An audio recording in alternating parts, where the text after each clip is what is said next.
ഗംഭീരമായിട്ട് മണിച്ചേട്ടൻ്റെ പാട്ടുകളുടെ ശിവരഞ്ജിനി, മയൂകം, ഹിന്ദോളം വളരെ മനോഹരമായി പാടി അല്ലേ? യെസ്. പക്ഷേ നമുക്ക് എന്തെങ്കിലും ഒരു ചേഞ്ച് ആയിട്ടുള്ള ഒരു പരിപാടി നമുക്ക് വെക്കണം. വേണം. അത് മണിച്ചേട്ടൻ്റെ നാട്ടിൽ വന്ന സ്ഥിതിക്ക് മണിച്ചേട്ടൻ എന്തെങ്കിലും ഒപ്പിക്കുമല്ലോ. എന്തായാലും ഞാനത് പറയില്ല. എൻ്റെ ചക്കരക്കുട്ടി എനിക്കറിയാം. ഞാൻ വേറൊരു ചക്കരക്കുട്ടിയെ കണ്ടു. എവിടെ? ദി മോസ്റ്റ് ഫേവറേറ്റ് ചക്കരക്കുട്ടി, ഒറിജിനൽ. നമ്മളൊക്കെ ചുമ്മാ പറയണല്ലേ മണിച്ചേട്ടൻ എല്ലാവരുടെ അടുത്തും ഭയങ്കര സ്നേഹമാണ്. അല്ല, സ്നേഹത്തിന് ആത്മാർത്ഥതയുണ്ട്. പക്ഷെ മണിച്ചേട്ടൻ ഏറ്റവും സ്നേഹമുള്ള ഒരാൾ ഈ ലോകത്ത്, മണിച്ചേട്ടൻ ഏറ്റവും കൂടുതൽ സ്നേഹിക്കുന്ന ഒരാൾ. എൻ്റെ പൊന്നാരമുത്ത്, എൻ്റെ പൊന്നു മോള്, അതന്നെ എൻ്റെ ലക്ഷ്മി. മണിച്ചേട്ടൻ്റെ മോള് നാട്ടിൽ വന്ന സ്ഥിതിക്ക് മണിച്ചേട്ടൻ്റെ വീട്ടിൽ നിന്നും നമ്മളെല്ലാവരെയും സ്വീകരിക്കാനും പിന്നെ നമ്മോടൊപ്പം കുറച്ച് സമയം ചെലവഴിക്കാനും പിന്നെ ഒരു സർപ്രൈസും കൂടെ ആയിട്ടാണ് ശ്രീലക്ഷ്മി വരുന്നത്. നല്ലൊരു കയ്യടി കൊടുത്ത് മണിച്ചേട്ടൻ്റെ ഏറ്റവും പ്രിയപ്പെട്ട ആളെ നമുക്ക് വേദിയിലേക്ക് സ്വാഗതം ചെയ്യാം.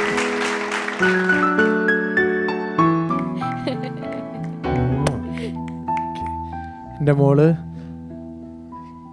ചെയ്യാൻ പോകുന്ന, ഞാൻ ഇവിടെ ആദ്യം പറഞ്ഞ എൻ്റെ പൊന്നുമോളെ പോലെ കണ്ടത് ആരാന്നറിയാമോ?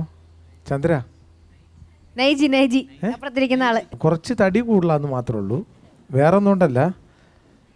കുട്ടികളൊക്കെ ഒരുപാട് ചിക്കനും ഇതൊക്കെ കഴിക്കുമ്പോൾ കുറച്ച് തടി കൂടും. പക്ഷെ ഇപ്പോൾ ചിക്കനൊക്കെ കഴിക്കാതെ കണ്ട് തന്നെ കൺട്രോൾ ചെയ്തുകൊണ്ട് പോയിക്കൊണ്ടിരിക്കുന്ന ഒരു കാലഘട്ടമാണ്. പക്ഷെ എന്നാലും എൻ്റെ മകള് ഇവിടെ ഇന്ന് ചെയ്യാൻ പോകുന്നത് എന്താണെന്ന് നിങ്ങളെല്ലാവരും കാണണം.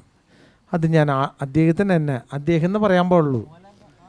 ഇല്ല, മണിച്ചേട്ടൻ്റെ മൈക്കിരിക്കട്ടെ, എൻ്റെ മൈക്ക് കൊടുക്കാം. ലക്ഷ്മി പറയും എന്താ ചെയ്യാൻ പോണേ? മിമിക്രി.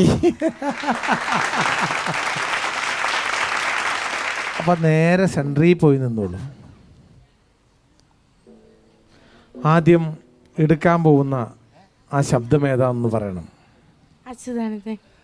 അച്യുതാനന്ദൻ സഖാവ് അല്ലേ?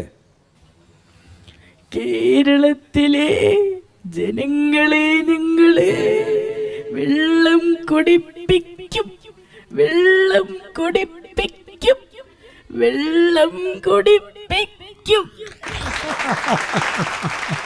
അടുത്തേതാ? കരുണാകരൻ. അയ്യോ, അതാണ് ഏറ്റവും വലിയ സന്തോഷം. പറയുന്ന വാക്കുകളുടെ ഇത് ശ്രദ്ധിക്കണം. എടുത്തോളൂ. കേരളത്തിലെ ജനങ്ങളെ, നിങ്ങള് വെള്ളം കുടിപ്പിക്കും, വെള്ളം കുടിപ്പിക്കും. ഇനി വേറെ ഏതാ? സുരേഷ് ഗോപി. അയ്യോ, സുരേഷ് ഏട്ടനാ കാണിച്ചേ.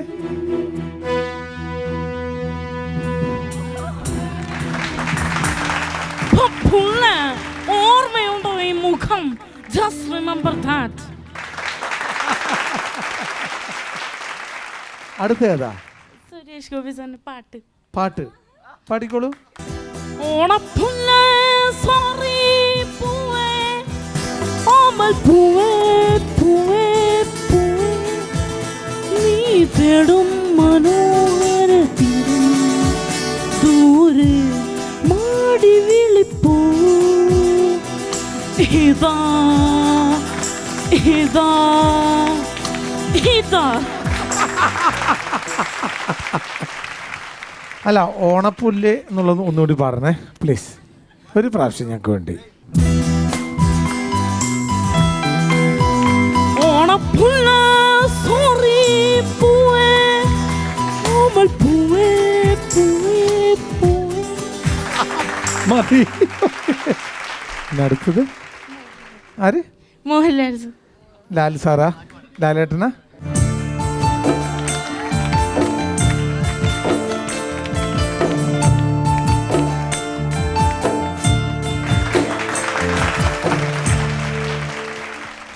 എന്തായാലും എനിക്ക് വളരെ അഭിമാനം തോന്നാണ്. കാരണം എൻ്റെ മകള് എന്നേക്കാൾ വളരെ മനോഹരമായിട്ട് മിമിക്രി കാണിച്ചെന്നുണ്ടെങ്കിൽ നല്ലൊരു കൈയ്യടി നിങ്ങൾ കൊടുക്കണം. ഇതിനാണ് നമ്മൾ പറയുന്നത് അച്ഛൻ്റെ മോള് തന്നെയാണ്. അതാണ്, വേറൊന്നുമില്ല. നമ്മൾ പെട്ടെന്ന് ഒരുപാടൊന്നും TV ചാനലുകളുടെ ഷോസിലൊന്നും ലക്ഷ്മി വന്നിട്ടില്ല.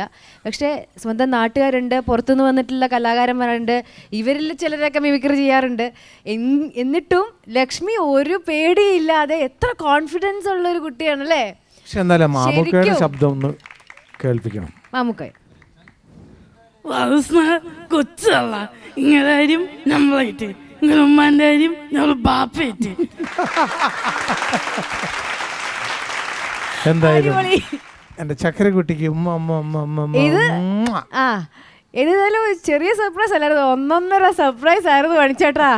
കണ്ട പാലക്കാട്ടുകാരിയേ, അവളെ വെല്ലാനുള്ള ഒരാൾ വന്ന്. ഇതാണേ എന്റെ മോളെ. ഞാൻ നേരത്തെ പരിചയപ്പെട്ടു. ആണോ? ഓക്കെ, ഒരു മച്ചനെ എന്നിട്ട് പോക്കോ. Thank you so much Sreelakshmi.